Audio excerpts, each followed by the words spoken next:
There he is. You know what? Before we get into it, Prairie Land Rentals, they have their snowblower sale starting today or tomorrow. Like, how fitting is it? Up to $400 off Husqvarna snow blowers, and you get to deal with the owner. Blam. Yeah, Prairie Land Rentals on Albert Street. Darian, I screwed up yesterday. My bad. I thought Eastern time and all that. It was a very confusing day. I'm still confused on how the heck I won the money line on the Argos beating this 10.5 point favorite. Like, come on, man. That was pretty wild, right? Hey, that was just a great calculated bet by yourself. And I mean, look, if you look at the history of this season and the matchup between these two teams, I mean, it was a 16-14 game and a 14-11 game. So it's very low scoring. And, that tells you that Toronto's defense had a pretty good clue of, how to stop that Winnipeg offense and how to, contain the big playability and the running of Brady Oliveira. So just a great defensive job. And we have to, take our hat off to Ryan Dinwiddie, man, to have that team ready to go. What did you see anything that they were doing to make Winnipeg uncomfortable and go away from that running game? Well, I think that the main thing is they can control the run game with their front. Whenever you don't have to bring extra guys in the box, and you can still play your zone coverages and protect the back end with your front 6 or 7 guys, then you give yourself a great chance to win. And Toronto's defensive line just matched up well with the front of Winnipeg, and they didn't really have to blitz to stop the run. How do you dissect or how do you put into words what Ryan Dinwiddie and his staff did as well, right? Man, I mean, you can't say enough about Ryan Dinwiddie and just the game plan that they had going in.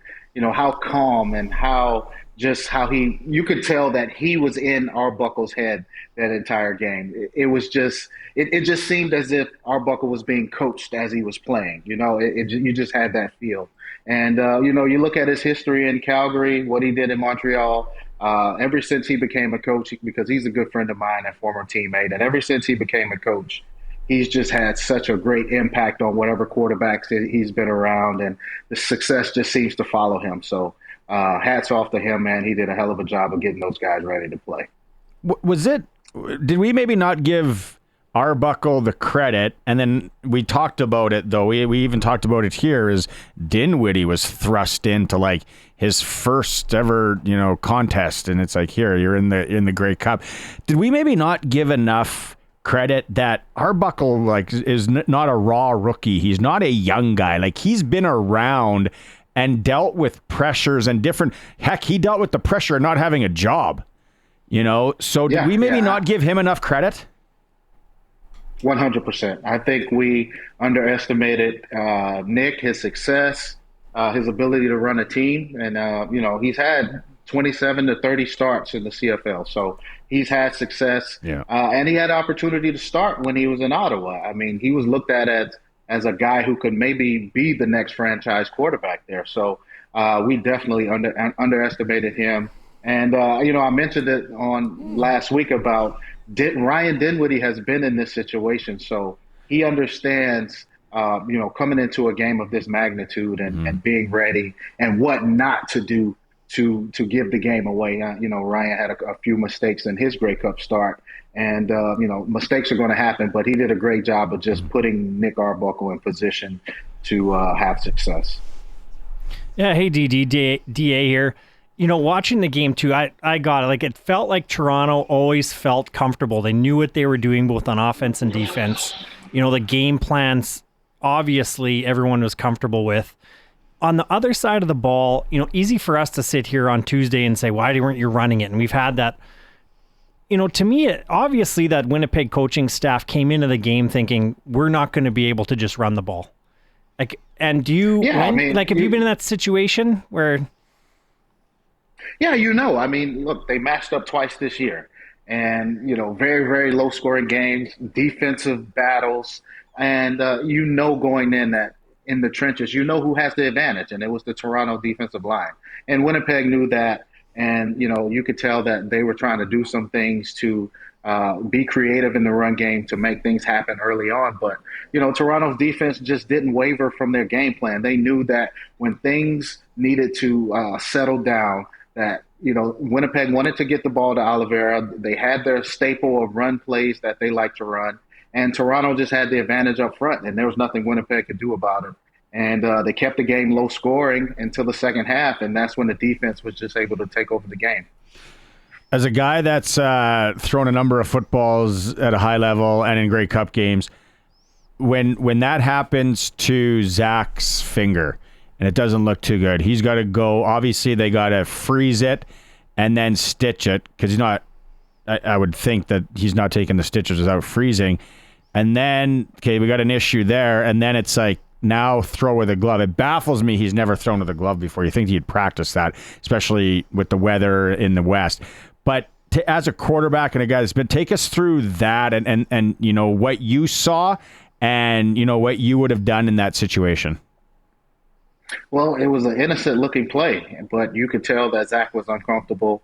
And then, for you to need stitches, you definitely have to numb that finger. And I couldn't imagine having to throw with a numb index finger. It's your guide finger. It's how you control your the velocity, the touch, everything you need.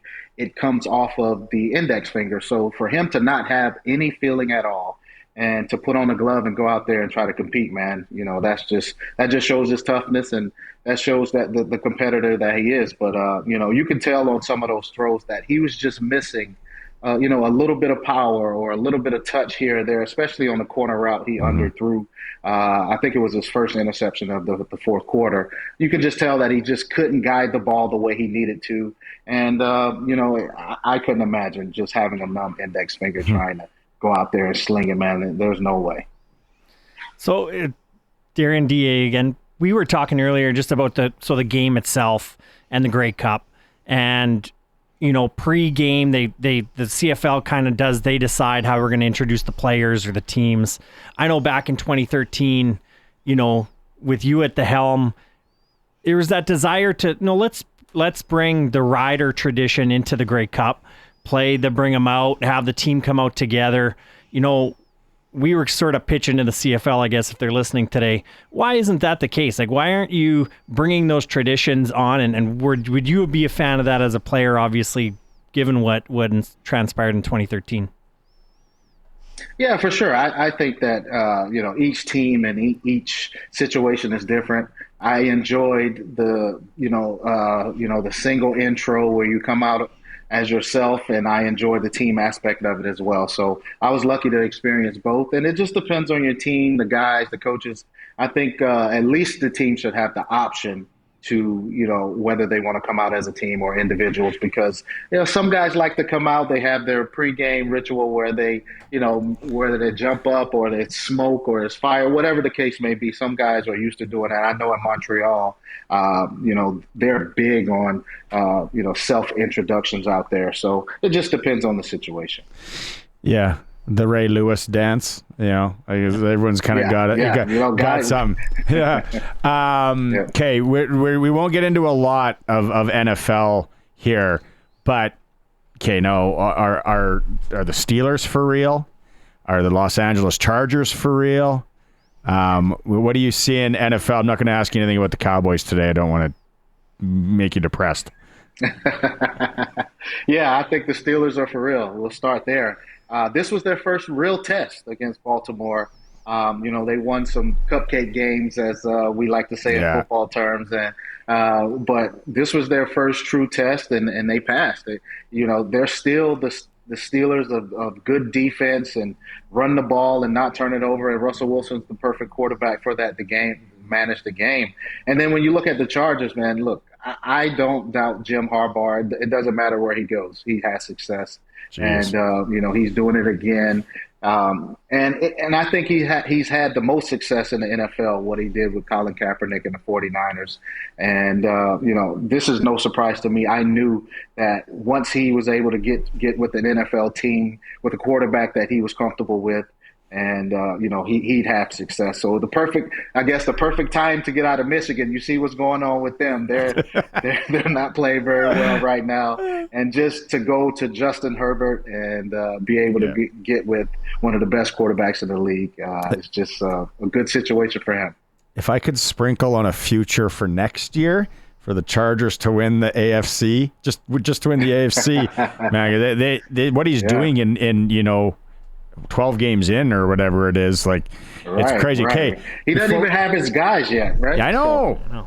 Okay, before we let you go, we went around the horn with Arash Madani earlier. Everyone brought in their pick. And you can say Kansas City if you want. But the question we have, and Colson's writing it down here, who is the team that beats the Chiefs this year in the playoffs? I'm going to say it won't be in the playoffs, but it'll be in the Super Bowl. I'm going to say the Detroit Lions. Oh, see that? No one. Yeah. We have a Philadelphia, but we got our first Lions in the Super Bowl. There you go. Yeah. All right. Apologize again for not knowing what the time is out east yesterday, Darian. Thanks for making it work today, and then we'll catch up next week. Sounds good. Thanks, guys. Right on.